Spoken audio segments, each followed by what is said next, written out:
just using a fine grit sandpaper. You can buy these sandpaper blocks at Home Depot or Lowe's, and you don't want to press. You want to lightly sand, and you continue this process until the patch is as flush and as smooth as it can be before you continue on with painting. Again, this was applied. This patch was applied and left to dry for really, I think, probably 48 hours, just to make sure that it was completely dry through and through before I begin sanding. And I'll show you the product that I used here. I use this DAP patch and paint, DAP patch and paint. It's not expensive, and you can buy this at any of the big box stores. I bought mine at Home Depot. If you look close, it's a lightweight spackling. And you can use this anywhere where you have a defect in a wall that you want to cover up, or that you want to level out so that your paint job in the end is nice and smooth and flat.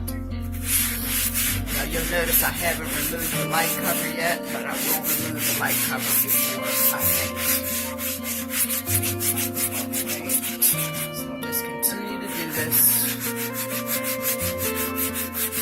No pressure should be applied. It should be very light.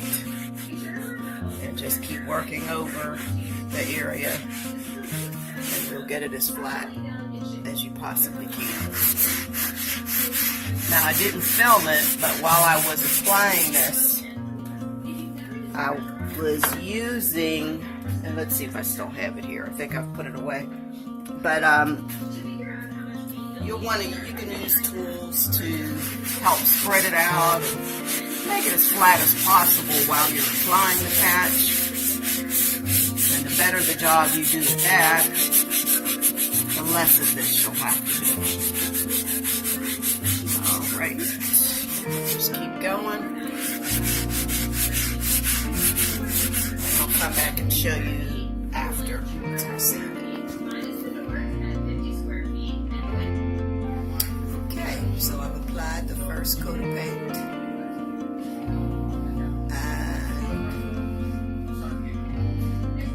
Back in a little bit, apply another coat. I'm going to take that cover off because I'm actually replacing that light switch cover, and I'll apply another coat and smooth out any remaining imperfections, and my wall repair will be done. We'll let this dry, and we'll come back and video again after we've